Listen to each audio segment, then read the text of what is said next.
करारा जवाब. आमच्यासोबतही तेच घडलं. लोकसभेतील आकडेवारी देत फडणवीस यांचं शरद पवार यांना चोख प्रत्युत्तर. शरद पवार याने विधानसभा निवडणुकीत झालेल्या मतदानाची आकडेवारी देत काही प्रश्न उपस्थित केले होते. त्याला आता देवेंद्र फडणवीस यांनी चोख प्रत्युत्तर दिलं आहे. मोठी बातमी समोर येत आहे.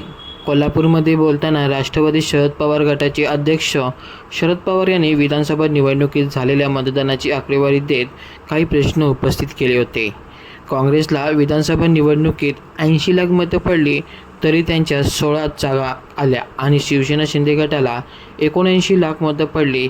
काँग्रेसपेक्षा 1 लाख कमी मतं पडली तरी त्यांच्या 57 जागा आल्या असं शरद पवार यांनी म्हटलं आहे. यावर आता मुख्यमंत्री देवेंद्र फडणवीस यांनी लोकसभेला झालेल्या मतदानाची आकडेवारी देऊन चोख प्रत्युत्तर दिलं आहे. फडणवीस यांनी ट्विट करत प्रत्युत्तर दिलं आहे. नेमकं काय म्हणाले फडणवीस, चला पाहूया. श्री शरद पवार साहेब, आपण ज्येष्ठ नेते आहात. किमान आपण तरी देशातील जनतेची दिशाभूल करू नका. जास्त मत मिळूनही कमी जागा कशा?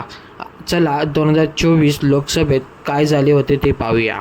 भाजपला मतं 1,49,13,914 आणि जागा 9, पण काँग्रेसला मतं 96,41,856 आणि जागा 13.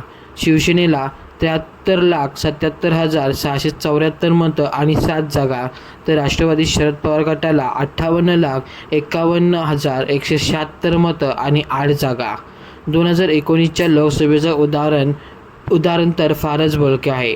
काँग्रेसला 87,92,237 मतं होती आणि 1 जागा मिळाली, तर तत्कालीन राष्ट्रवादीला 83,87,363 मतं होती आणि जागा 4 आल्या होत्या.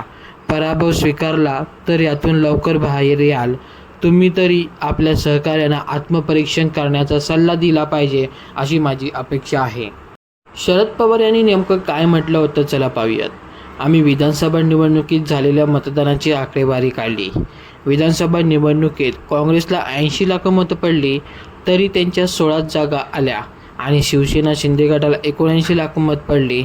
काँग्रेसपेक्षा 1 लाख कमी मतं पडली तरी त्यांच्या 57 जागा आल्या. अजित पवार गटाला 58 लाख मतं पडली तरी त्यांच्या 41 जागा आल्या आणि आम्हाला 72 लाख मतं पडून आमच्या केवळ 10 जागा आल्या. आम्ही प्रत्येक पक्षाला किती मते मिळाली आणि किती उमेदवार निवडून आले याची आकडेवारी काढली. पण जोपर्यंत आमच्याकडे काही आधार नाही तोपर्यंत भाष्य करणं योग्य नाही. पण मतांचे आकडे आश्चर्यकारक आहेत असं शरद पवार यांनी म्हटलं आहे. तर आता फडणवीस यांनी ट्विट करत शरद पवार यांच्या प्रश्नाला 2019 आणि 2024च्या लोकसभेची आकडेवारी देत थेट प्रत्युत्तरच दिल्याचं पाहायला मिळत आहे.